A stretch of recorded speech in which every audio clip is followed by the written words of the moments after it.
Hazırda Azərbaycanda 47 min adam diabetdən əziyyət çəkir. Lakin bu təkcə qeydiyyatda olanlardır.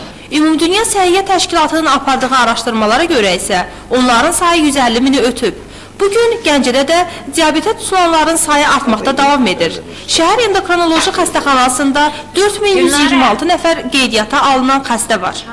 Qeyd edək ki, bu xəstəlik getdikcə cavanlarda, hətta uşaqlarda da təsadüf olunur. Hazırda Gəncədə diabetdən əziyyət çəkənlərdən 32 nəfəri 14 yaşa qədər olan uşaqlardır. Diabet xəstəliyi əsas etibarilə kök adamlarda, bədən çəkisi artıq olan adamlarda rast gəlir. Bundan əlavə irsi faktor çox böyük rol oynayır.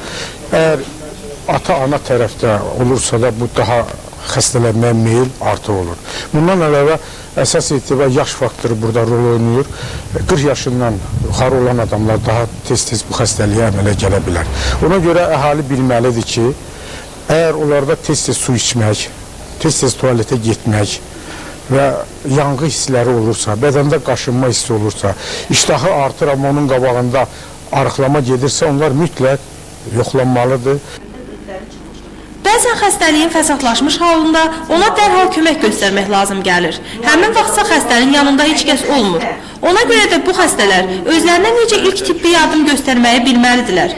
Bu məqsədlə də 1999-cu ildə Bakı Endokrinoloji Dispanserində diabet məktəbi yaradılıb. Bir il sonra isə bu məktəb Gəncədə də fəaliyyətə başlayıb və pulsuz xidmət göstərir.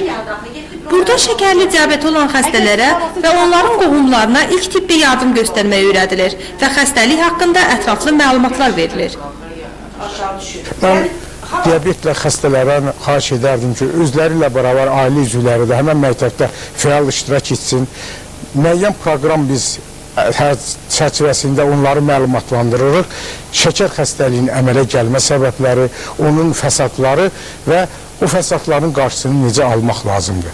Əgər bunu yaxşı xəstə mənimsəyirsə, xəstənin qohumları, ətrafındakılar yaxşı mənimsəyirsə, bizdə analiz aparmışıq ki, belə kateqoriyadan olan xəstələr 70% fəsadlar azalır. Bunların arasında amputasiya, vapşa qanqrena olmur, retinopatiya, körlük minimum dərəcəsinə enir.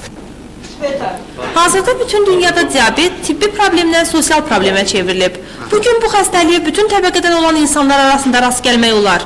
Lakin müşahidələr göstərir ki, kasıb təbəqədən olanlar xəstəliyi daha ağır keçirirlər. Bu da onların diabetə qarşı mübarizə prosesinə maddi imkansızlıqlarının təsiridir. Qeyd edək ki, şəkərli diabet ən çox qorxudan, keçirilən stressdən əmələ gəlir. Həmçinin xəstəliyin irsən keçmə ehtimalı böyükdür. Lakin hər bir kəs öz həyat tərzini elə qura bilər ki, bu xəstəliyə tutulma riski azalar. Diabet xəstəliyinə qarşı mübarizənin ən yaxşı yolu isə ümumiyyətlə xəstələnməməkdir. Xalidə Babayeva, Milyuni Seyidzadə, Xəbər Plus.